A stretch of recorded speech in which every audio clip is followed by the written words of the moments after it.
비탄 스님께 목탁에 맞춰 선체로 합창 3배의 예를 올리겠습니다.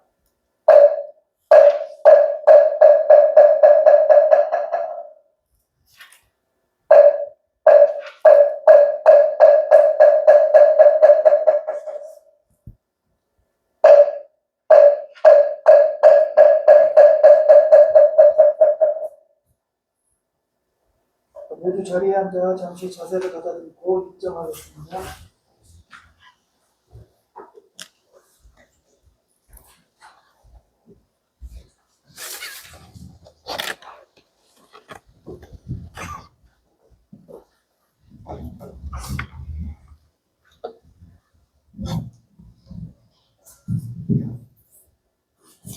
연휴 잘 보내셨습니까?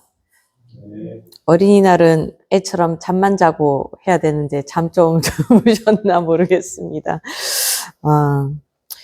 오늘은 지난주에 우리 사성제 했잖아요. 제가 그냥 고진멸도 쭉 말씀만 드렸는데 이제 빼먹고 지나간 거 몇 개 보충하고, 그리고 오늘은 그 마지막 고집멸도 중에서 도성제에 해당하는 것을 팔정도를 말씀하셨거든요. 그 팔정도를 운이 좋으면 다 할 수 있을 거고, 운이 나쁘면은 뭐 얼마까지라도 하는 데까지 해보는 걸로 하겠습니다. 자, 제가 고진멸도 중에서 설명을 하지 않는 게 이제 고에 대한 종류를 말씀을 드리지 않았는데요. 그냥 한번 삼법인부터 한번 짚고 넘어가 볼까요? 불교에서 말하는 것은, 이걸 말하는 것은 불교다 라고 도장을 찍는 것과 동시에 세상은 이런 거야 라고 알려주는 게 삼법인이거든요. 첫 번째가 재범무하든 일체계고부터 시작할까요? 일체가 계고다. 모든 것이 무엇이다? 고통이다. 두 번째가 재행이 무상이다. 이 행위라는 것은 사람의 행동뿐만이 아니고 우리가 일어나는 모든 움직임, 것들 시간과 공간과 함께하는 모든 걸 얘기하는 거예요. 그런 것들은 무상하다. 항상 변한다. 세 번째가 재범무아. 나라고 고정된 것들이 하나도 없다. 나라고 할 것이 없다. 라고 하는 게 재범무아입니다. 요게 삼법인인데 여기에다 뭘 하나를 더해서 사법인이라고 하죠. 그렇지만 이런 고통 속에서도 우리는 뭘 할 수 있다? 열반에 들어서 이 모든 번뇌를 없애고 우리가 완전한 고요함에 들 수 있다라고 하는 거, 이것까지 합쳐지면 사법인이라고 합니다. 그러니까 우리가 그 사성제에서 고성제에 해당하는 것이 삼법인 중에서 일체계고인 거예요. 근데 부처님께서는 그냥 고통스럽다를 괴롭다 라고 하는 데만 그치지 않고 그 고통이 무엇인가도 또 흔히 우리가 사고 팔고, 우리가 재미로 사고 판다 라고 얘기하는데 사고와 팔고를 통해서 말씀해 놓으셨거든요. 그게 뭐냐 하면 97쪽에 아래쪽에 보면 나와 있습니다. 사고라는 것이 4가지 고통이다 라고 해서 사고예요. 이 고통이 뭐냐, 여기서 고통이라고 하는 게 말하는 것이 좀 절망적이에요.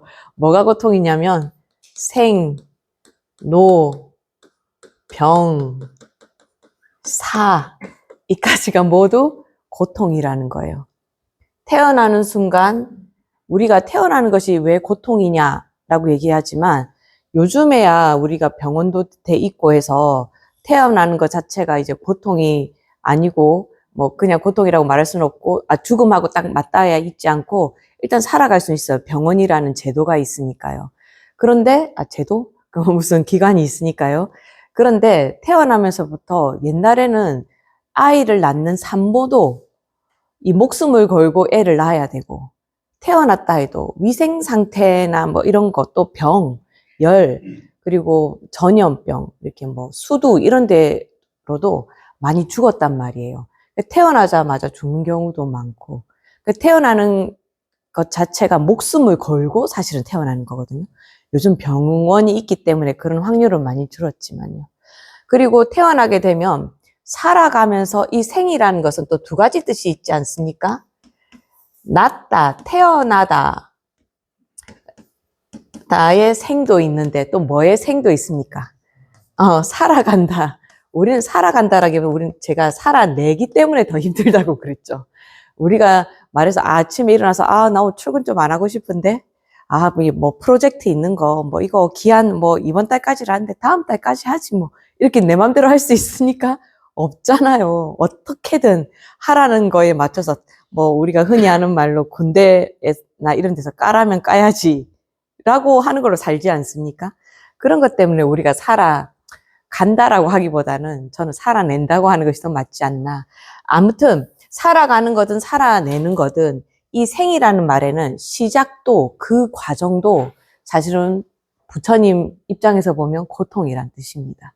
그리고 진짜 이 늙어간다라는 거 제가 어떤 분은 피부에 너무 신경을 써가지고 그 월급이 200만 원인데 월급이 200만 원이에요. 이거 옛날 얘기예요. 200만 원인데 한 20년 전에 200만 원인데 피부과에 한 달 300만 원을 쓰는 사람을 봤어요.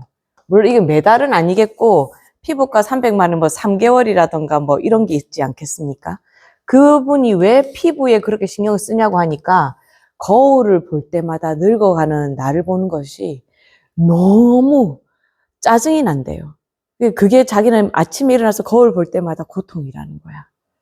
그러니까 그런 분들, 근데 로우만 차라리 이렇게 늙어만 가면 좋은데 우리 늙으면 오는 게 뭡니까? 허리 아파, 등 아파. 제가 지금 제절에 있는 신도님들을 한 10년 전에 봤거든요. 그때는 다들 연세들이 50세 초반이었어요. 일어날 때 그냥 탁 스님 물 갖고 올게요 하고 탁 일어나더니 요즘은 일어날 때마다 구구구구 이러면서 일어나고 앉을 때도 아이고 구구 하면서 앉아요. 한 번에 못 일어나고 꼭 이렇게 짚어야 일어나고. 뭡니까? 그냥 늙는 것뿐만이 아니고 관절, 뭐 하다못해 기억력. 저는 안 그래도 어릴 때부터 기억력이 안 좋았는데 요즘은 더 안 좋아요. 그래서 항상 뭐 말할 때 그거 뭐더라? 아는데? 하면서 고유명사가 생각이 안 난다. 그게 어떻게 생각하면 뇌가 늙어가는 것도 있지만 또 병 들어간다는 것도 좀 있지 않겠습니까? 몸이 그렇고. 그러니까 이 병. 근데 이거 갖고 싶은 사람 없잖아요. 난 늙어가서 너무 좋다. 저는 늙어가서 좋은 건 아니고 나이가 먹는 건 좀 괜찮은 것 같더라고요. 왜냐하면 나이가 먹는 만큼 좀 성숙해지는 건 있어서 좀 미숙함이 덜하니까 실수가 적어지잖아요. 그런 건 좋은데 내 몸이 늙어가서 아침마다 일어날 때마다 힘들고 뭐 예를 들면은 옛날에는 술 한 잔에 취하지 않았는데 제가 술을 마신다는 말이 아니고 술 한 잔에 취하지 않았는데 이제 옛날에는 뭐 소주 한 병을 다 먹었다면 이제 나이가 드니까 한 잔에도 뭔가 조금 한 잔만 먹어도 그 다음날 아침에 일어나는 게 힘들고 그런 것들이 다 그런 거죠. 이 죽음은 그럼 고통이 아닌가. 저는 이 죽을 때 행복하게 죽는 사람들 별로 못 봤어요. 그러니까 어떤 분은 종교가 없는데 밤마다 저는 죽을 때 고통스럽다라고 하는 게 정말 죽을 때 아프기도 할까라는 생각이 들어요. 병 때문에 돌아가시는 분 말고 그냥 진짜 노화로 돌아가시는 분들 있잖아요. 그런 분들이 겪는 것 중에 한계가 뭐가 있냐면은 돌아가실 때쯤 되면 밤에 자는 게 무섭대요. 뭔가가 와서 자기를 잡아가는 듯한 이상한 그런 두려움을 엄청나게 느낀다라는 거예요. 그럼 이제 시어머니가 그렇다, 시아버지가 그렇다, 또는 내 형제가 그렇다 그러면 스님 와서 좀 만나주시면 안 돼요? 해서 제가 가요. 그럼 제가 가봐야 하는 말이 죽을 때가 되면은 세상이 바뀌고 우리가 학교만 새로운 학교, 왜 우리 중학교 졸업하고 고등학교를 갈 때라던가 꼭 학교를 바꾸지 않아도 1학년 끝나고 2학년 될 때, 또 2학년 끝나고 3학년 될 때 새로운 환경에 적응한다고 생각하면 좀 가슴이 쿵덕대고 좀 작년만큼 못하면 어떻게 하지 하는 그런 두려움이 있지 않습니까? 근데 이 죽음이라는 것은 완전히 다른 세계로 가는 거거든요. 또는 이게 윤회한다 생각하지 않아도 이게 끝난다라는 게 끝나고 나면 뭐가 있지? 진짜 끝나면 아무것도 무섭지 않은데 끝났는데 뭐가 있을까 봐 또 두려운 거예요. 이게 그 두려움이 뭐랑 똑같으냐면 여러분들 그 어두운 복도 한번 걸어보신 적 있습니까? 이게 학교나 또는 아파트라도 아무도 없는 한 12시예요. 근데 내가 뭐 담배라도 피우든지 아니면 내가 뭐라도 하려고 나갔는데 뭐가 고장났던 게 깜깜해요. 그래서 내가 늘 다니던 길인데도 한 발짝 낼 때도 이거 뭐 있는 거 아닌가? 계단이 있나 없나? 그런 걸 좀 무서울 때가 있지 않습니까? 그런 게 약간 죽음에 맞닥뜨렸을 때 두려움과 좀 비슷하다고 봐요. 그러니까 죽을 때 몸 자체도 조금 아프기도 한데 심리적으로도 굉장히 두려움이 많죠. 그러니까 이 죽을 때는 고통 중에서도 두려움이라는 고통이 크다. 두려움이 크다. 요게 4가지 고통입니다. 근데 요거는 이제 근본적인 고통이 될 거고요. 그 다음이 8고는 뭐냐 하면 8가지 고통인데 8고는 8가지 고통인데 이것은 사고를 포함하고 또 사고 4가지 고통이 더 있는 겁니다. 그 고통이 첫 번째가 뭐냐 하면 애별리고, 이건 뭐냐 하면 사랑하는데 헤어지는 고통이라는 뜻입니다. 그럼 이거는 뭐 연인들 사이에만 있나? 안 그렇지요. 태어나면 모두가 이 애별리고를 겪습니다. 특히 뭐에서 겪어요? 죽음, 가족의 죽음 같은 거. 저는 이 가족의 죽음 중에서 가장 안타까운 죽음이 자식을 먼저 보내는 죽음, 그 이별의 고통이더라고요. 그러니까 아이가 아프면은 먼저 보내지 않기 위해서 막 애를 쓰는 게 한 생명을 지켜내려는 것도 있지만은 정말로 이 자식을 보낸다는 고통이 엄청난 고통이거든요. 그 우리나라 스님들 중에서 그 스님이 무문관도 있고 엄청 뭐 잘 공부를 잘한다라는 스님 중에서 그냥 약간 재미로 이야기하겠습니다. 그 일제시대 때 판사를 하고 했는데 출가를 한 스님이 있어요. 그러니까 판사를 할 정도니까 얼마나 뭐 집도 일제시대 판사니까요. 얼마나 집도 부유하고 또 자기가 똑똑하다는 생각도 많겠습니까? 근데 이분이 결혼을 해요. 결혼을 했는데 아이를 낳았는데 아이가 5살 때쯤 진짜 눈에 넣어도 안 아플 때 그때 갑자기 애가 죽어버려요. 그러니까 이 돌아버리겠는 거예요.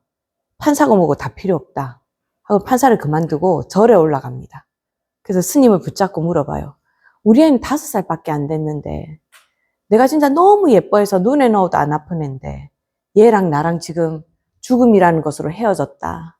도대체 왜 내가 이 아이와 헤어져야 되는가? 이걸 꼭 알아내야 되겠다.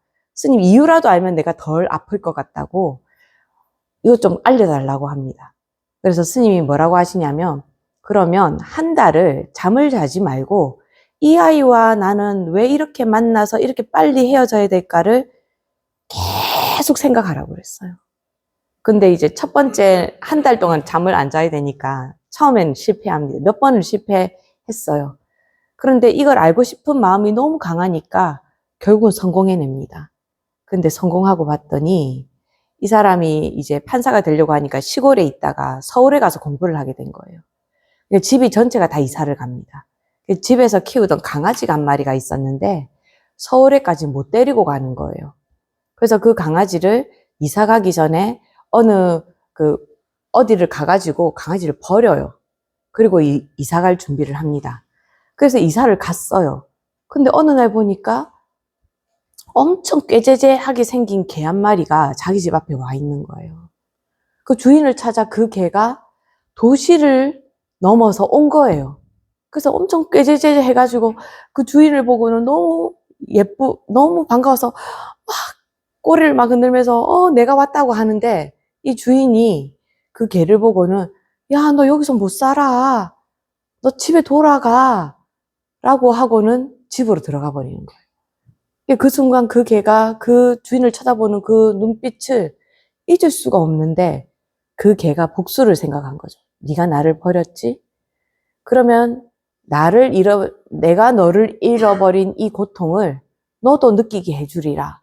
라고 생각을 하고 그 개가 목숨이 다하고 죽어버리는 거예요. 그래서 그 사람의 아들로 온 겁니다. 그 아들, 이제 그 개가 아들로 왔잖아요. 어떻게든 복수해야 되죠. 그러니까 5살 나이에 가버리는 거. 가장 예쁠 때. 그걸 알고는 자기가 한 잘못에 막 괴로워하면서 무문관에도 가고 이렇게 하면서 공부는 엄청 잘하셔서 어떻게 해탈을 얻으셨는지까지는 모르겠는데 그런 이야기가 전해져 옵니다.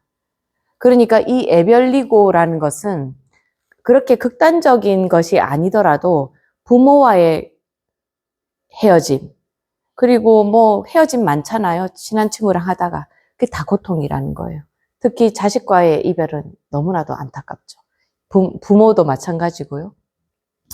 두 번째가 뭐냐면 구부듣고인가요? 구부듣고. 아, 원증회고가 먼저 있었네요. 원증회고.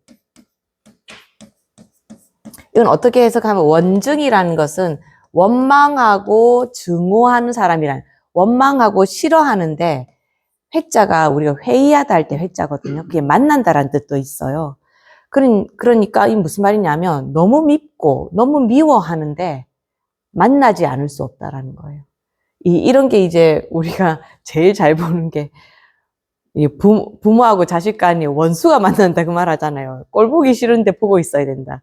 저는 요즘 신도님 중에서 한 아이가 취직을 안 하고 집에 있대요. 근데 이제 부모님은 얘를 취직해라 이렇게 말을 하면은 얘가 충격받아가지고 딴짓을 해버릴까봐 뭐 자살을 한다던가 뭐 그런 거 있을 수 있잖아요. 할까봐 너무 무서우니까 야, 너 나가서 취직해 이 말은 못하고 그래도 애 밥은 챙겨주고 해야 되잖아요. 뒤통수를 볼 때마다 너무 밉대요. 근데 자식이니까 버릴 수도 없고 아침에 만나고 저녁에 만나야 되잖아요. 직장 나가시니까 출근하면 안 보니까 괜찮은데 아침에 일어나서 보고 출근하면 안 봤다가 퇴근하고 오면 다시 봐야 되는 그 아들이 너무 밉대요. 그렇지만 어떻게 해야 됩니까? 볼 수밖에 없죠. 그래서 그게 고통이라고 하는 겁니다. 근데 우리는 사회생활 하면서 이 원증회고의 고통이 얼마나 많습니까? 그죠?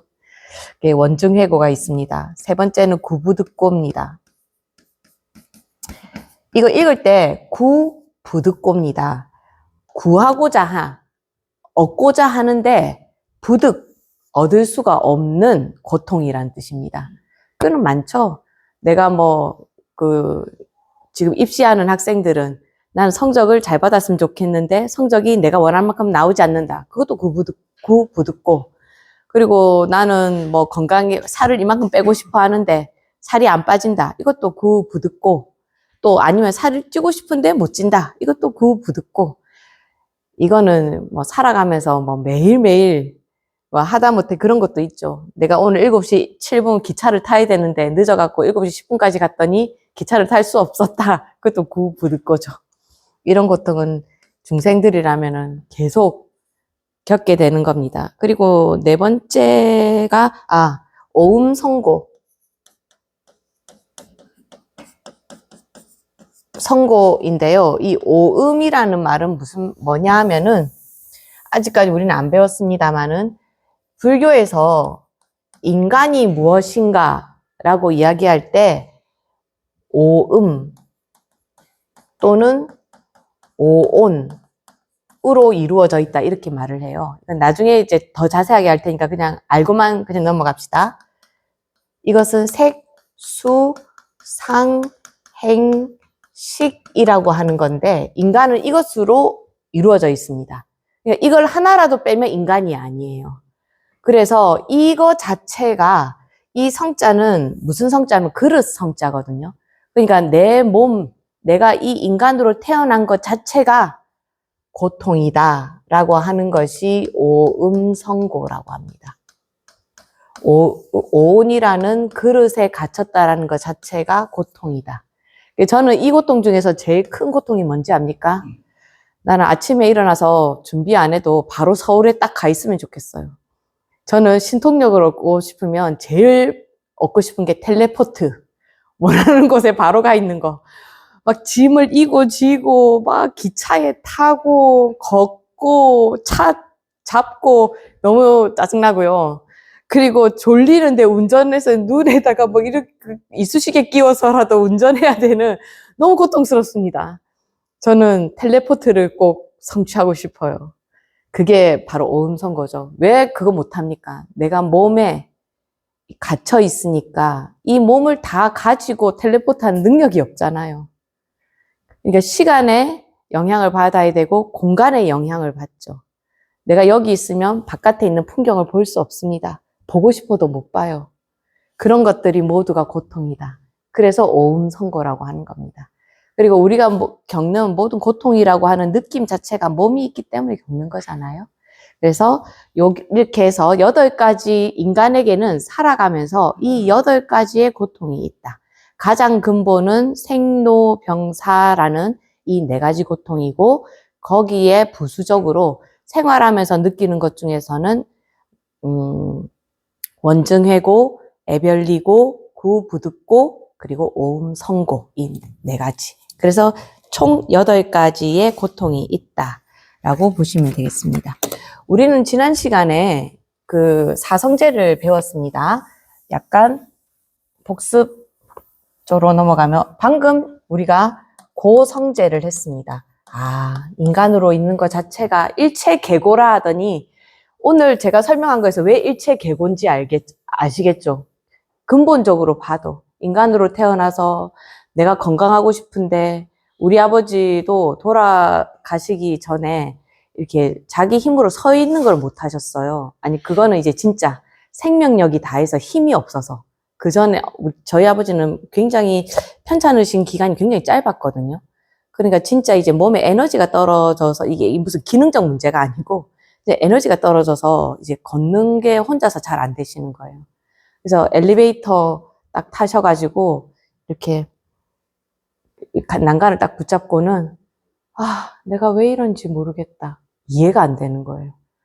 멀쩡히 내 2다리가 있는데 걸어 다니지 못하는 이것이 이해가 안 되는 거예요. 몸이 갖고 있는 살아가면서 겪는 고통은 그 몸 자체가 이제 죽어가면서 있는 모든 것이 고통이 되거든요. 근데 이 고통이 어디서 오냐면 몸 물질 자체에서도 오는 거지만은 우리가 뭐 구부득고라든가 애별리고라든가 이런 감정이나 이런 것들은 정신적인 거잖아요.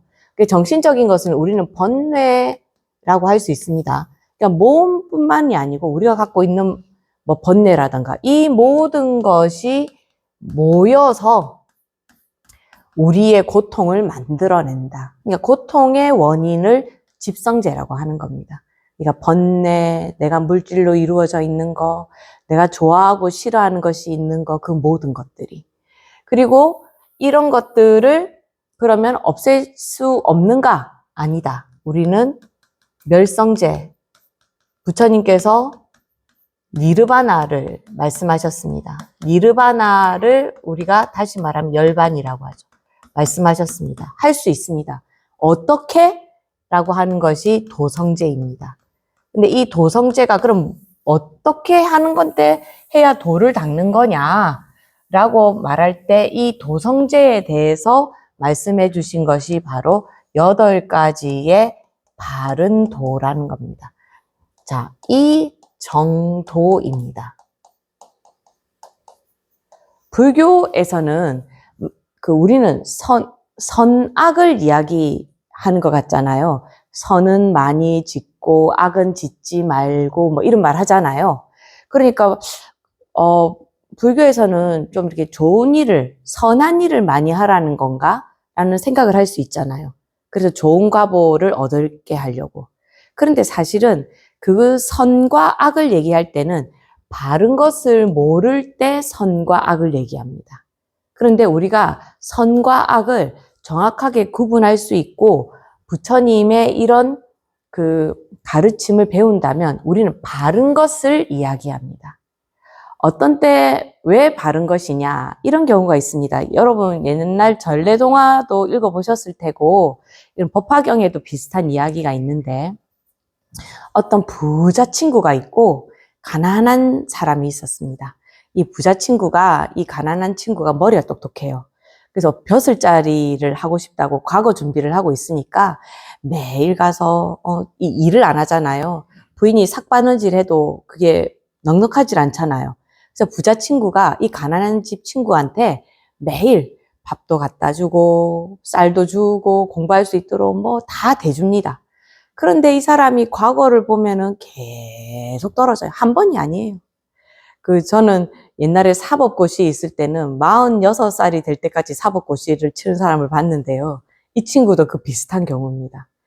그러니까 이 부자 친구가 가만히 생각을 해보니까 난 돈만 쓰고 친구 권력 잡으면 덕 좀 볼라 했는데 뭐 그러니까 그건 아니겠지만 이 친구가 너무 답답한 거예요. 그래서 이제는 내가 뒷바라지 그만해야 되겠다 이 생각을 딱 하고는 이제 친구가 멀리 이제 공부하러 절에 들어간 거예요. 이제 마지막이다 이러면서 절에 들어간 거예요. 그 절에다가 심부름권을 보냅니다. 이제 이 부잣집 친구가 너무 화가 나가지고 이제 너 뒷바라지 안 한단다. 그 가족들도 이제 자기가 이제 줬던 돈 내가 돌려받으려고 다 종으로 보내버렸단다. 노예로 다 팔았단다. 이 말을 들어요. 그러니까 이 가난한 친구가 갑자기 열을 막 받는 거예요. 뭐라고? 세상에 의리가 있지. 어떻게 내 친구가 그럴 수 있나. 막 화가 나가지고 내가 권력을 잡아가지고 이놈의 자식을 내가 벌을 주리라. 이렇게 하면서 막 열심히 공부를 해가지고 이제 사또 이런 게 돼가지고 이제 어사 해갖고 막 이렇게 탁 옵니다. 그래서 탁 이제 관아에 딱 들어오자마자 그놈을 데리고 와라. 어디 친구의 아내와 딸과 아들을 전부 노예로 보내느냐 이렇게 하면서 데리고 오라고 그래요. 곤장을 쳐서 내가 죽여버려야 되겠다. 벌을 줘야 되겠다. 그래서 불렀는데 온 것은 자기 부인과 아들이 온 거예요. 너무나 편안하고 좋은 걸로. 그래서 이 가난한 친구는 아니 내가 너희들을 구하러 왔다 고생 많았지 이렇게 말하는데 그 부인과 아들이 아니에요 아버지 그 친구분이 우리를 더 좋은 집으로 데려가가지고 집도 해주고 편안하게 있으라고 아버지 오시면 같이 살라고 집도 다 해주고 했어요 하니까 이 사람이 어리둥절하잖아요. 그래서 막 그 친구를 찾아갑니다. 찾아가서 왜 나한테 거짓말을 했냐 하니까 너는 내가 잘해주니까 그 편한데 익숙해져가지고 공부 안 해도 이렇게 먹고 살겠지 싶어서 네가 할 일을 못하고 있지 않느냐. 내가 뭐 네 아들도 아니고 내가 왜 너를 부양해야 되느냐. 네 힘으로 서야 되지 않느냐. 근데 거짓말했다. 이렇게 말을 합니다. 자, 여기서 봅시다. 거짓말을 했습니다. 그리고 친구를 괴롭혔어요. 이 친구는 공부하는 동안에 이 사람이 뒷바라지를 안 해줬기 때문에 막 굶어가면서 공부를 했을 거 아닙니까? 이 친구는 고생을 했어요. 자, 이 가난한 친구 입장에서 보면은 이 좋은 친구가 한 것은 선입니까? 악입니까? 한 짓으로 보면 악이지 않습니까? 내로 괴롭혔잖아요. 근데 결론적으로 보면은 선인 것 같기는 한데 이 사람 고통받은 거는 없어지지 않잖아요. 그럼 그건 악인 거예요, 사실은 악. 근데 이 부자 친구의 행동은 그러면 선과 악을 넘어서 뭐라고 봐야 됩니까? 이 친구를 좋은 곳으로 이끌기 위한 바른 행동이라고 봐야 되지 않겠습니까? 이 바르다라는 것은 뭐냐 하면은 결국은 보면 선과 악을 넘어서는 거예요. 우리는 일반적으로 이 선과 악을 구분할 때 도덕이라는 잣대를 대서 공무원 청렴해야지. 자식이 부모한테 효도해야지. 뭐 이런 걸로 잣대를 댄다라고 하면은 어떤 기준이 있어서 말하는 겁니다. 그죠? 그런데 우리가 생활을 하면서 모든 그 도덕을 잣대로 댈 수가 있나요? 부모가 만약에 자식한테 폭력을 행사하고 학대를 했어요. 그런 자식이 부모한테 효도하지 않는다 해서 우리가 그걸 보고 넌 악인이다 이럴 수 있겠습니까? 우리가 해놓은 도덕에 따라서 선과 악을 구분하는 것도 뭔가 좀 맞지를 않아요. 근데 그렇지 않다, 그거 잣대가 없으려고 하니까 또 그럼 선과 악이 뭐지? 라는 또 의문이 생겨요. 근데 이 인간들이 일반적으로 선과 악을 구분하는 것은 뭐에 따라 하느냐면 나한테 잘해주면 선, 나한테 못하면 악. 제가 늘 하는 말로 옆집 사람이 알고 보니 연쇄살인마였어. 취재를 나가면 그 옆집 사람이 이럽니다.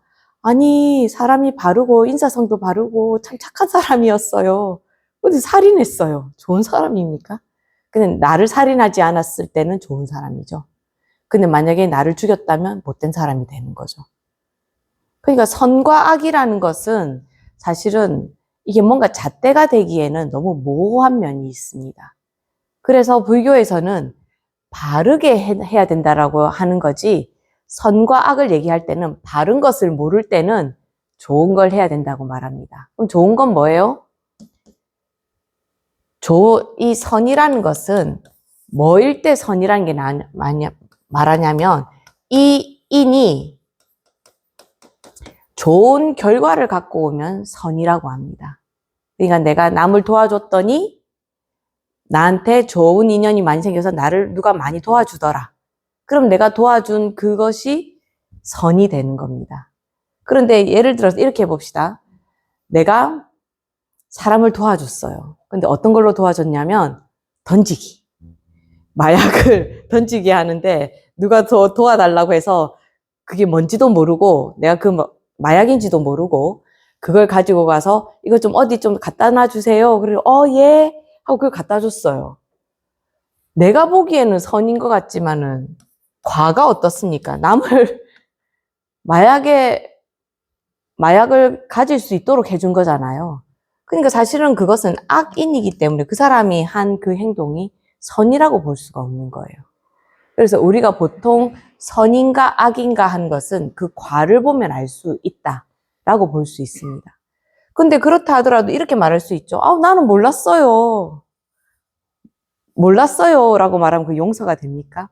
우리 사법 체계에서는 몰랐던 어쨌든 그죠? 그것은 악이 되는 겁니다.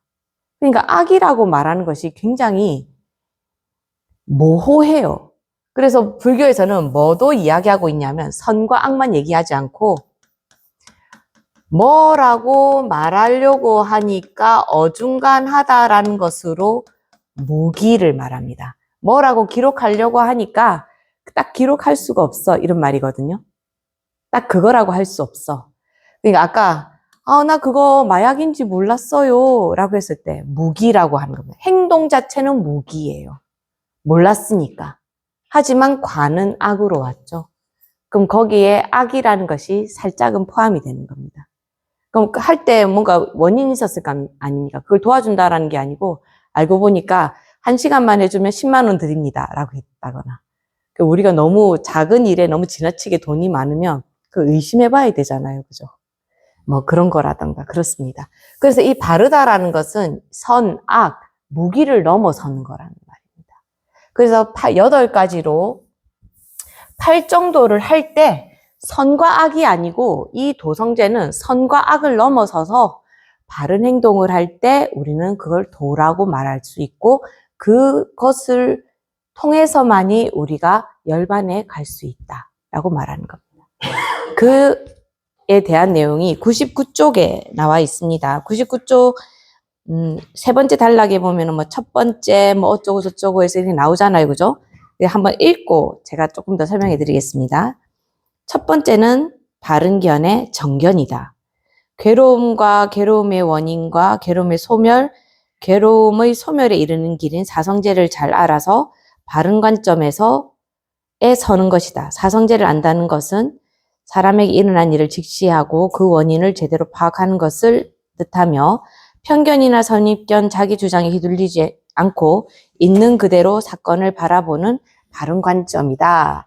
라고 하는 게 정견이라는 겁니다. 이 책에서는 이 정견이라는 것이 사성제를 바로 아는 것이다 라고 말했는데 그 말도 당연히 맞습니다.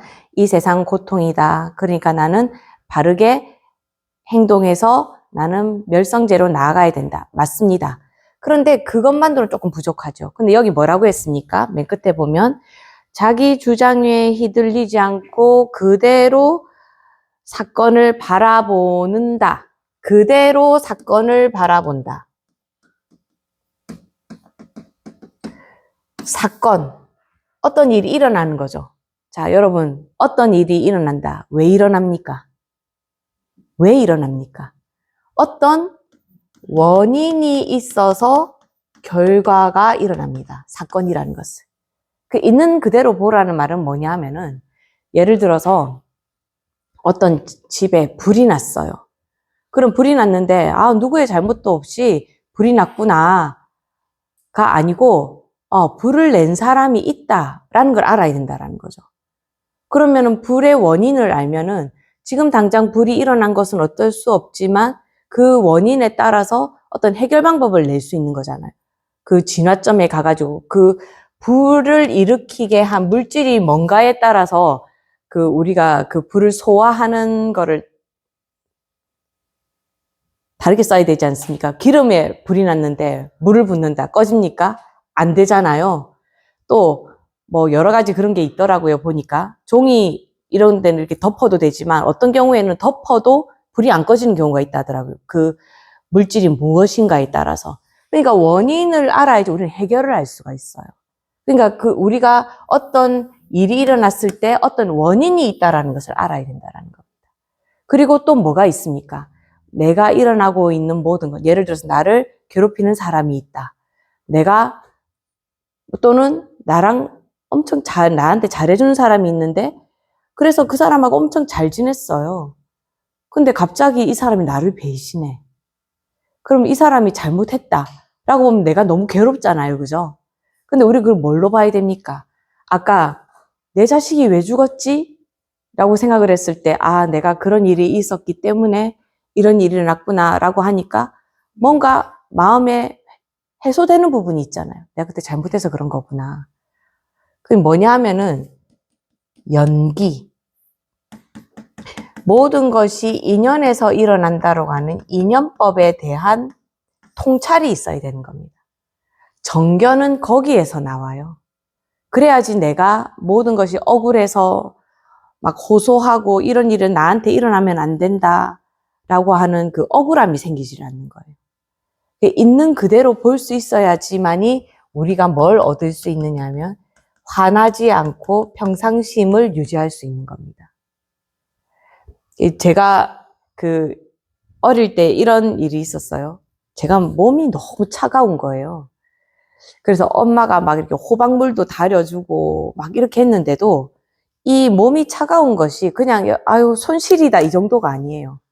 옷을 몇 겹을 끼워 입어도 이 몸이 찬 거예요. 근데 이제 우리가 보통 몸이 차다 이렇게 하면 아유 체질이 그런가 뭐 이렇게 생각을 하잖아요. 근데 그 당시에 제가 어렸지만은 절에 다니고 있었거든요. 어떤 법문을 듣는데 마음을 잘 못 써도 그게 몸에 영향을 준다 이런 말을 하는 거예요. 근데 제가 원래 성격이 이렇게 따뜻한 성격이 아니고 저 좀 차가운 성격이거든요. 저희 엄마가 뭐라고 그랬냐면 니는 꼭 니 같은 딸을 낳아봐야 된다. 너 뭐라고 한번 하면 네 눈빛이 어떤 줄 아니? 사람 죽일 것 같은 눈빛이야. 너 그렇게 살면 안 된다. 우리 엄마가 매일 그랬어요. 근데 갑자기 그 말이 생각이 나는 거예요. 아, 내가 이건 너무 마음이 차가워서 내 몸도 차갑나? 갑자기 그 생각이 드는 거예요. 그래서 아, 그럼 내가 오늘부터 참회 기도를 한번 해봐야 되겠다. 대상은 없어요. 저는 제가 차갑다라는 느낌, 이렇게 차갑게 행동한다, 이런 자각도 없었습니다. 그냥 내 몸이 차가우니까 내 마음도 차가운가? 그냥 이 생각에서 비롯된 행동이었어요. 그래서 제가 한 달간 천수경을 외우고, 어리니까 천수경을 하고, 밤마다 108배를 그냥 집에서 했어요, 집에서. 한 달을 했습니다. 뭐 아무것도 뭐 모르니까요. 근데 하다 보니까 그냥 말은 그랬어요. 내가 차가운 말로, 차가운 마음으로 사람을 대해서 나 때문에 마음 아팠던 모든 분들한테 참회합니다. 좀 그거였거든요. 한 달을 했는데, 한 열흘쯤 지나고 나서 아무 일도 없는데 계속 눈물이 나는 거예요. 버스를 타면 이제 학교 다닐 때였으니까 버스를 타면 맨 뒷자리로 가는 거예요. 갑자기 막 우니까. 젊은 아가씨가 계속 운다고 생각을 해보세요. 뭐 실현 당했나? 사기라도 당했나? 뭐 이런 생각을 할 거 아니에요. 근데 계속 눈물이 나는 거예요. 근데 그렇게 울고 기도한 지 한 달이 딱 됐는데 진짜 있잖아요. 손등에다가 딱 손바닥 대잖아요. 제 손이 갑자기 따뜻해지는 거예요. 물론 이렇게 말하면은 또 이렇게 예리한 사람, 아니 엄마가 그 호박물 해주고 뭐 염소 고아주고 그 효과가 그때 나타났겠지. 그럴 수도 있죠. 그것도 많은 원인 중에 제가 말했잖아요. 인연법이라는 것은 한 가지로 일어나는 건 아니거든요. 엄마가 지어준 그 약도 분명히 효과는 있었을 겁니다. 근데 문제는 그 기도를 하고 나서 딱 한 달이 채워지는 그날부터 몸이 따뜻해지기 시작했다라는. 그때부터는 이제 제가 어느 정도로 몸이 따뜻해졌냐 하면은 이제 절에서는 종송이라는 걸 합니다. 그러면 제가 이제 천일 기도할 때는 3시에 기도를 시작하려고 그러면 2시 반쯤에 나가가지고 도량석을 해야 돼요. 그래서 그리고 나서 2시 45분쯤 되면 이제 종을 쳐야 됩니다. 쇠를 쳐야 됩니다. 도량석을 하고 쇠를 쳐요. 근데 이제 제가 이제 기도를 하는 사람이니까 마무리 종을 다른 사람이 와서 쳐주지를 않으면 제가 그 마무리 종까지 치고 해야 되는 게 이게 약간 의례에 좀 어긋나게 해야 되지만 혼자라서 해야 되는 게 있어요. 근데 스님이 한 사람이라도 있으면 마무리 종은 그 스님이 쳐주고 제가 가서 이렇게 예식을 먼저 시작하거든요. 그런데 그 스님이 이게 제가 맨손으로 이렇게 쇠를 치고 나서 방망이를 그러면은 이 스님이 넘겨받아야 될 거 아닙니까? 그러니까 스님들은 이제 부처님의 예식을 하는데 장갑을 끼는 거는 좀 예의에 맞지 않다라고 해서 이제 장갑을 벗고 한겨울이니까 장갑을 벗고 제가 치던 쇠를 딱 봤는데 스님이 깜짝 놀랐어요. 스님 손이 이렇게 따뜻하냐고. 영하 10도, 5도 되는데 이 방망이가 따뜻한 정도로 몸이 따뜻해진 거예요. 그러니까 제가 한 게 뭡니까? 이게 내가 몸이 차가운 것은 내 체질이야 라고 생각을 한 것이 아니고 혹시 내가 너무 마음이 차가워서 그런 건가? 이런 생각을 해서 제가 한번 그런 생각을 해본 거잖아요. 근데 알고 보면은 그게 원인을 딴 데 둔 것이 아니고 내 마음에 두고 결과가 이렇게 일어났다라는 정견에서 온 거잖아요. 그게 바른 견해인 거죠. 아니, 내 몸 차가우니까 옷 더 밍크 코트 사야 돼. 라던가, 겨울이면 내가 제일 따뜻한 곳에 내가 앉아야 돼. 그런 것이 아니고 왜 이럴까를 생각해 보는 거죠. 그러니까 그런 것이 정견이거든요. 누군가의 어떤 관계에서 내가 괴롭다라고 하면 제가 나빠라고 말하는 것이 아니고 어떤 인연에서 이런 것이 왔을까? 이 사람을 어떻게 내가 봐줘야 되지? 라고 고민을 해보는 거. 원인을 그 사람이 잘못했다고 보지 않고 어떤 인연에서 이런 것이 왔을까? 그리고 인간으로 태어났으니까 고통이라는 것이 오는 건 당연히 맞죠. 우리 구부듣고 이라든 거. 그렇다면 나는 어떤 행동으로서 이것을 극복해 나가야 될까?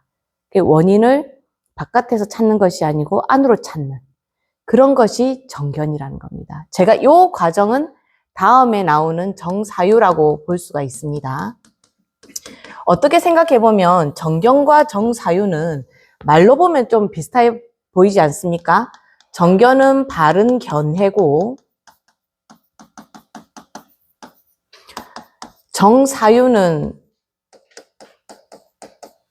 이 사유를 쓰니까요. 바른 생각이 되는 거잖아요. 견해와 생각은 뭐가 다릅니까? 라고 물어볼 수 있겠죠. 자, 둘째 한번 볼까요? 바른 사유. 분노나 탐욕에 섣불리 휘둘리지 않고 담담히 문제를 바라보며 바른 견해에 입각해서 생각해야 될 것과 생각하지 말아야 할 것을 분별하는 거다. 라고 돼 있죠. 그러니까 바른 견해가 기본이 돼야 바른 사유를 할 수 있다라는 거예요. 그러니까 이게 뭐냐면은 내가 사기를 당했어요. 그러면 물론 사기친 놈 나쁜 거 맞습니다. 그래서 그 사람 잡아서 응징해야 되는 거 맞습니다. 그런데 그 원인을 이 사람이 사기쳤기 때문이다 라고만 본다고 하면 나는 계속 사기를 당할 가능성이 높습니다. 왜냐하면 내가 사기를 당하는 이유가 나의 어떤 업이 있어서 그럴까라고 생각을 해서 사기를 당하지 않는 쪽으로 행동을 해야 되거든요. 뭐냐 하면은 사기는 우리 어떻게 당합니까? 이거는 이따가 정어에도 나오는데요. 사기의 시작은 뭡니까? 거짓말입니다. 이익이 나지 않는 것을 이익이 난다고 거짓말하고, 내가 믿을 만한 사람이 아닌데 믿을 만한 사람이라고 거짓말을 먼저 해야 돼요. 그쵸? 그러니까 내가 사기를 당하는 이유는 거짓말하는 사람과 인연이 되기 때문입니다. 그렇죠? 그럼 나는 왜 거짓말하는 사람과 인연이 될까요? 나는 왜 좋은 사람과 인연이 되지 못할까요? 그 원인이 어디에 있느냐 하면은 우리가 앞에 이제 뒤에 정어에서도 나오겠습니다만은 내 자체가 이 정도 거짓말은 괜찮아 라고 하면서 이 말의 중요성에 대해서 큰 생각이 없는 거예요. 그래서 함부로 말하고 내 이익을 위해서 다른 사람들한테 조그만 거짓말은 많이 하는 거죠. 그러면 우리가 이게 제가 겨울에 물이 얼지 않게 하려고 물을 똑똑똑 떨어뜨려 놓는단 말입니다. 근데 어떤 일이 생긴지 아세요? 저희가 배수관이 좀 잘못 공사가 됐나 봐요. 배관은 어떻게 해야 됩니까? 어느 정도의 경사가 있어야 됩니다. 그런데 이게 경사가 없었던지 아니면 날씨가 너무 춥던지요. 이 똑똑똑 흐르던 물이 이렇게 흘러내려가면서 얼음을 이렇게 계속 형성을 한 거예요. 그래서 그 다음날 하수구가 꽉 막혀버렸습니다. 여름 때문에. 그 똑똑똑 때문에, 똑똑똑. 물 때문에. 그 한 방울의 물이 그 다음날 이 배관을 다 얼려가지고 뜨거운 물을 근데 뜨거운 물 잘못 부으면 더 많이 어는 거 아시죠?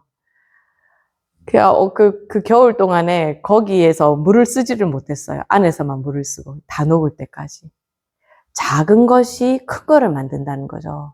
그러니까 우리는 크게 사기를 당하지만은 사실은 알고 보면 내가 작게 사람을 속이고 있지는 않았는가를 생각해 봐야 된다라는 거예요. 내가 항상 사람들한테 진실했는가. 뭐 이런 것까지 뭐 나쁘다고 보기는 그런데 그냥 이건 진짜 예입니다. 상황 좋게 해요.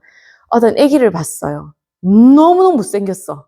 근데 아기 엄마가 있으니까 아기를 못생겼다고 말을 못하는 거예요. 그런데 아기를 예쁘다고 하려고 하니까 내 양심에 걸려. 그래서 어중간하게 그냥 아기가 장군감이네요. 이 정도는 괜찮은데 이 아기 엄마한테 내가 좀 잘 보여야 돼. 그러니까 와, 애가 완전 미스 코리아 감이네. 막 이렇게 하면서 애를 못생긴 애인데 막 내가 애를 써가지고 나의 이익을 위해서 그냥 관계 좋게 하기 위해서는 괜찮은데 뭐 진짜 뭐 어떤 권력자던가 그렇게 해서 내가 이 사람한테 얻어낼 것이 많아서 너무 거짓말을 내 이익을 위해서 많이 한다. 그러면 이익을 위해서 나를 속이는 사람을 만날 수밖에 없는 거예요. 작은 거지만 그런 작은 거라도 많이 모이면 어떻게 됩니까? 이게 작은 얼음층이 자꾸 두꺼워져 가지고 꽉 막히게 되는 거예요. 그러니까 내가 행동을 할 때 아까 여기에 뭐라고 했느냐면 탐심. 내가 탐심에서 이 행동을 하는가를 잘 봐야 되는 거예요. 그래서 정견이 필요합니다. 나의 행동이 탐심에서 오는 것인가? 탐심으로 내가 행동해서는 안 된다. 그것은 나에게 큰 업을 만들어낸다.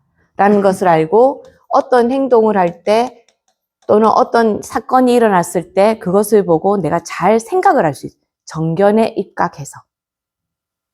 인연법과 사성제에 입각해서 알 수가 있어야 된다라는 겁니다. 그리고 세 번째가 뭐냐고 하면은 제가 이게 바로 정어 나오네요.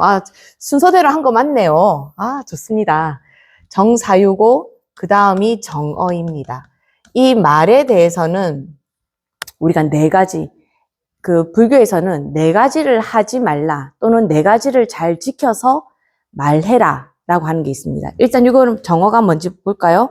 바른 말인데 바른 말을 한다는 것은 입으로 착하고 올바른 업을 짓는다는 것이니 진실을 말하고 남을 화합시키는 말을 하며 부드럽고 듣기 좋은 말을 하며 사실에 근거해서 말하고 때에 맞추어 말을 하는 것이다.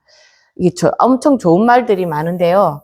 이거를 이제 나쁜 걸로 이야기하면 잘 대비가 됩니다. 첫 번째는 우리가 망언을 하지 마라고 하는데 이 망언은 이 망령되다 망입니다. 그러니까 쓸데없는 말이란 말이에요. 이건 뭐냐 하면 거짓말입니다. 거짓말을 하지 말라는 거예요. 근데 이 거짓말은 어떤 거짓말이냐면 욕심을 위해서 하는 거짓말이에요. 예를 들어서 사냥꾼이 막 쫓아오는데 사슴 어디로 갔습니까? 사슴이 죽게 되잖아요. 그럼 사슴 이쪽으로 갔는데 난 사슴 죽는 게 싫어. 아, 이쪽이요. 이렇게 하는데 나의 욕심이 있습니까? 그냥 사슴을 살리는 일이잖아요. 그건 망어가 아니에요. 거짓말이 아니에요. 불교에서 말하는 거짓말은 나의 이익을 위해서 하는 거짓말이에요. 그 뭐 컨닝도 우리가 흔히 말하는 그 시험 칠 때 보고 쓰는 거라던가 또 뭐 내 이익을 위해서 뭐 내가 안 했는데 했다라고 한다던가 했는데 안 했다고 한다라던가 나의 이익을 위해서 거짓말하는 일을 안 해야 되는 겁니다. 두 번째가 뭐냐면 악구입니다. 악구는 진짜 이 악이에요. 우리 악하다 할 때 악자 있잖아요. 쉽게 말하면 이거 욕설입니다. 욕설. 욕설했을 때 기분 좋습니까? 안 좋죠. 근데 이것은 나한테도 안 좋아요. 제가 늘 하는 말 있죠? 내가 욕할 때, 내가 남한테 욕해도 저도 듣습니까? 안 듣습니까? 듣습니다. 내가 귀를 막고 말해도 뭐가 알고 있습니까? 내 마음이 알고 있어요. 그 안이비 설신의 중에서 만약에 이근을 내가 막아서 귀로 안 듣는다 하더라도 뭐가 알고 있습니까? 의가 알고 있어, 의. 내 마음이 알고 있습니다. 근데 이것들이 마음에 갈 때는 뭘 한다고 했습니까? 이게 들어올 때는 나한테 하는 욕인지 남한테 하는 욕인지 구별을 하지를 않아요. 그래서 욕을 많이 하는 사람이 얼굴이 예쁘고 단정한 사람이 있던가요? 욕을 많이 하면 자기도 욕을 많이 들었기 때문에 인상이 좋지가 않아요. 욕 많이 먹은 얼굴이 되는 겁니다. 그래서 악구를 하지 마라. 그리고 세 번째가 뭐냐면 양설입니다. 이거는 뭐냐 하면은 혀가 두 개라는 뜻이에요. 혀가 두 개라는 말은 뭐냐면 여기 가서 이 말하고 저기 가서 저 말하는 겁니다. 이거는 쉽게 말하면 이간질을 하지 말라는 것. 이간질. 화합을 깨트리는 거. 여기 정어에 보면은 화합을 깨트리는 걸 하지 마라. 화합하도록 하라. 이 말이잖아요. 그러니까 중재 같은 걸 잘해야 된다는 겁니다. 이간질. 근데 보통 이간질 할 때 뭐 때문에 이간질해요? 내 욕심 때문에 하는 경우가 많죠. 나는 양쪽에 다 좋은 말을 듣고 싶어. 그래서 여기 가서는 야, 쟤가 너 욕하더라. 내가 네 편이야. 이렇게 말하고. 이쪽에 가서는 쟤가 너 욕하더라. 내가 네 편이야. 그래서 양쪽에서 다 내가 이익을 얻어내려고 하는 이간질, 양설. 네 번째가 뭐냐면 악구, 망어, 양설, 기어. 기자는 꾸미다, 치장하다 기자입니다. 그래서 아부하는 말이에요. 그것도 뭐 때문에 하는 아부? 그냥 애가 안 예쁜데 아유 귀여워라 하는 그런 게 기어가 아니에요. 뭐가 기어냐면 아부를 하는데 내가 어떤 이익을 얻기 위해서 아부를 하는 거예요. 훌륭하지 않은 사람이고 훌륭한 일을 하지 않았는데 아 훌륭하십니다 라고 하는 거. 내 이익을 위해서. 그것을 기어라고 합니다. 그냥 못생긴 애기한테 아유 예쁘네 하는 게 기어가 아니에요. 거기에는 나의 이익이 아무것도 없잖아요. 뭐 때문에 못생긴 애기인데 예쁘다고 합니까? 애가 상처받을까 봐. 또는 부모가 자기 자식이 예쁜데 그 부모에게 상처 줄까 봐 하는 얘기잖아요. 그런 건 아닙니다. 그런데 기어는 내가 이익을 얻기 위해서 아부하는 걸 말합니다. 그래서 정어, 항상 바른 말을 해야 됩니다. 그래서 바른 말을 한다라는 게 내가 바른 말을 해서 많은 사람이 죽게 된다. 그러면은 사실을 말한다. 우리 법적으로 그거 있지 않습니까? 명예훼손. 사실적시 명예훼손도 있지 않습니까? 난 사실을 얘기하지만 그 사람의 명예가 훼손된다. 라는 것 때문에 법적 처벌을 받을 수 있죠. 고소할 수 있잖아요. 그 좀 어떤 때는 이 정어라는 것은 내가 사실이라 하더라도 말할 때와 말하지 말아야 할 무엇을 알아야 된다? 때를 알아야 된다. 우리 흔히 말하는 분위기를 읽어야 된다라는 거죠. 그것도 중요하다. 무엇을 위해서? 화합을 위해서. 더 나은 미래를 위해서. 근데 이거 하기가 쉽지가 않습니다. 여러분 이런 것 때문에 엄청 마음에 양심에 찔리면서도 해야 되나 말아야 되나 막 그렇게 생각할 때 있지 않습니까? 그런데 이거는 생각해야 됩니다. 저는 용산역이나 이런 데를 가보면은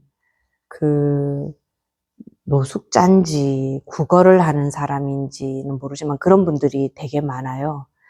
근데 그분들이 동냥을 하면 제가 조금 이렇게 적선하기는 하는데 할 때도 있고 안 할 때도 있어요. 근데 항상 할 때마다 내가 이거 적선 한번 해서 이 사람이 여기에 안주하면 어떡하지? 하는 걱정이 좀 있어요. 그래서 항상 내가 적선을 해야 되겠다 할 때는 적선하면서 이 돈에 안주하지 말고 스스로 살아갈 수 있으면 좋겠습니다. 라는 생각을 하면서 적선을 하고 안 해야 되겠다 생각을 할 때는 저번에도 하시더니 이번에도 하시네. 그래서 약간 퐁당퐁당으로 해요. 하고 싶을 때 하는 게 무조건 좋은 일이 아니라는 말입니다. 그러니까 이게 바른 말도 이 사람한테 해서 좋을 때가 있는데 해서 안 좋을 때가 있잖아요. 그런 걸 잘 구별해야 돼요. 애가 공부를 못해요. 이놈의 자식 공부도 못하고 니 이래 가지고 학생이라 할 수 있겠나 하고 뒷머리를 탁 쳐요. 사실이지만 그렇게 말하는 게 좋을까요? 어떤 때는 야, 이 정도만 해도 너 진짜 잘한다. 야, 요렇게만 해라. 내 마음에는 이 정도 갖고는 안 되는데 싶지만은 진실을 말 못할 때 있잖아요. 근데 이 사람의 미래를 위해서 또는 무엇이 더 나은 것인가를 생각해서 어떤 행동을 해야 된다라는 거죠. 그런 것이 아무튼 우리 정의라는 것이 사실 쉽지는 않습니다. 하지만 그냥 알아두는 것도 좋죠, 그죠? 근데 약간 가리마가 좀 타집니까? 팔정도에 대해서 잘 모른다 하더라도 가리마가 좀 타지 어렵습니까? 예. 근데 이 정견이 한번 딱 서면 약간 세상 보는 눈이 조금 달라집니다. 모든 것이 인연에 따라서라면 이라는 그런 게 돼요. 제가 늘 하는 말로 저는 전생을 너무 알고 싶었는데 전 전생이 지금은 알고 싶지 않습니다. 제가 충격받을 것 같아가지고. 모든 것이 인연에 따라 일어나려니 생각하고 나도 잘못을 했을 건데라고 생각하니까 상대방의 잘못도 조금은 이렇게 유연하게 봐지더라고요. 그래, 그럴 수 있지. 이렇게. 내가 완전 무결하다고 생각을 하면 어떻습니까? 상대한테도 가차 없습니다. 어떻게 그럴 수 있냐? 노력해야지. 라고 말해줍니다. 그런데 내가 완전 무결하지 않다라는 걸 아는 순간 상대한테도 조금은 여유가 생기거든요. 그런 게 정견이라는 거죠. 그리고 네 번째는 뭐냐면 정업입니다. 정업은 정명과 조금 구별해야 됩니다. 이제 정업이라고 하니까 이것을 업하면 우리가 생각하기에 직업하고 관련돼서 많이 생각을 하거든요. 그런데 정업은 직업이 아니고 까르마입니다. 카르마. 카르마에서 업 있잖아요. 나의 업을 바르게 해야 된다라는 의미입니다. 여기 정업을 한번 읽어볼까요? 바른 행위를 한다는 것. 그러니까 업을 행위자라고 했잖아요. 행위. 한다는 것은 몸으로 착하고 올바른 업을 짓는 것이니 살아있는 생명을 죽이는 행위를 멈추고 무기를 버리며 모든 생명을 가엽게 여기는 것이다. 또한 주어지지 않는 것은 갖지 않으며 노력에 따른 정당한 대가에 만족하고 그릇된 성관계를 멈추는 것이다. 저는 그릇된 성관계라고는 했지만은 그냥 이것도 저는 바람 피우지만 않는다. 이렇게 생각을 하고 싶어요. 지금 정업에 대한 이야기를 하면서 우리는 약간 우리가 계율로 삼는 5가지 계율이 좀 생각이 납니다. 자, 제가 지난번에 말씀드린 적 있을 거예요. 우린 계율이라고 할 때, 계는 나의 업과 관계가 있고, 율은 공동체의 질서와 관계 있다. 혹시 말씀드린 적 있는데 기억하십니까? 요 계라는 것은 뭐냐 하면은, 우리가 뭐, 계를 일단 말해보면, 5개만 얘기를 해보면, 첫 번째는 불살생. 불살생인데요. 이거를 다르게 말하면 비폭력입니다. 폭력을 쓰지 마라는 의미예요. 두 번째는 불투도. 훔치지 마라. 훔치지 않는다. 세 번째는 불사음. 사음인데 여기서는 뭐 바르지 않은 성행위 이렇게 말했는데 사실은 이거는 바람 피우지 마라. 바람 안 된다. 네 번째가 불망어. 이 팔정도에 의하면 뭐에 해당합니까? 정어에 해당합니다. 그리고 5번째가 뭐라면 불음주. 술 마시지 마라. 근데 이제 자인하교에서는 이 불음주를 무소유로 이야기하는데 불교에서는 불음주. 예, 이거 써놓으면 헷갈리겠죠, 그죠? 자, 이렇게 돼 있는데 불살생, 살생을 하지 않으면, 폭력을 휘두르지 않으면 뭘 갖게 되느냐면 그 과보로 우리가 건강을 가지게 됩니다. 건강. 그러니까 이게 저는 저를 얘기할 때, 저는 건강하긴 한데요. 약간 저질 배터리예요. 배터리가 충전도 빨리 안 되는데 빨리 닳아요. 그래서 체력 소모가 심해요, 제가. 예, 그렇긴 한데 이거는 이제 훈련된 체력이고요. 원래 그냥 제가 갖고 온 그 원래 체력대로 하면은 이게 단련돼서 그렇게 한 거고, 원래대로의 체력은 진짜 저질 배터리입니다. 그래서 중간중간에 휴식도 좀 필요하고, 그렇습니다. 제가 제 몸을 잘 알아서 잘 관리를 하는 편인데, 저같이 이렇게 저질 배터리이고 한 사람들은 아마 다른 사람들을 많이 부려먹거나 했을 겁니다. 내가 직접 움직이지 않고 남의 노동력으로 내 일을 많이 했을 거예요. 그래서 어쨌든 이게 불살생을 하게 되면 몸이 건강한 경우가 많습니다. 또 어떤 경우가 있냐면 내가 폭력을 휘두르지 않았기 때문에, 누군가를 무섭게 하지 않았기 때문에 내가 어떻게 살게 된다? 평화롭게 살게 됩니다. 그러니까 뭐 집안의 어른들도 뭐 애를 양육하는 데 있어서 때리거나 그런 게 없고, 내 친구들도. 그래서 저는 너무너무 신기한 게 뭐 이렇게 보면 어디서 그런 사람을 만나지? 라고 하는데, 그 옛날에 제 신도 중에 한 명이 엄마한테 물어봤대요. 엄마, 내 친구가 마약 팔면 돈을 좀 많이 번다는데 팔아볼까? 이렇게 얘기를 엄마한테 물어봤대요. 그리고 엄마가 놀래서 저한테 전화와서 애가 이런 애를 만나고 다니는데 쓰면 어떻게 해야 됩니까? 막 이러는 거예요. 그 인연을 위해서, 그 아이를 위해서 기도하고, 그 마약을 하는 그 친구를 위해서도 이제 잘 되라고 축원하는 기도를 많이 해줘라. 제가 막 그런 식으로 얘기했었거든요. 근데 저는 그 마약 파는 사람을 어디서 만나야 될지도 모르겠어요. 근데 걔는 친구가 있어서 같이 사업을 하자고 한대. 이게 너무 이상하지 않아요? 그런 것처럼 이게 비폭력적으로 살았던 사람들은 폭력과 관계된 사람들과 많이 만나지를 않아요. 그러니까 이 직업이라는 것도 내가 잘 살았는데도 이제 거사님 같은 경우에는 범죄자들과 늘 같이 있지 않습니까? 도대체 나는 어떤 전생에 일을 했길래 이렇게 나랑 직접 관계도 없는데, 나는 그런 사람도 아닌데 이런 사람들과 많이 하게 되는가. 제가 생각할 때는 그 거사님은 이런 사람이었을 수도 있어요. 그 지옥 같은 데서 내가 직접 지옥에 있는 사람들을, 내가 죄를 짓진 않았지만은 지옥에 있으면서 그 사람들의 안전을 위해서 하는 그 보살 같은 사람들 있잖아요. 지장보살도 사실 만약에 몸을 받아서 태어난다고 하면 아마 그런 곳으로 가실 것 같아요. 지장보살이라던가, 아니면은 거기서도 이제 내가 어쩔 수 없이 그 지옥에 있는 사람들이 다시 나오게 하기 위해서 애쓰는 좋은 사람들이 많을 거 아닙니까? 그렇기 때문에 직업이 이런 쪽으로 오지 않았는가. 어떤 그걸로 인해서 그러니까 보살의 삶을 살지 않았을까. 그러니까 그런 인연들이 그냥 오는 게 아니라는 겁니다. 저 같은 사람은 뭐 어떻게 그런 사람을 저는 상상할 수가 없어요.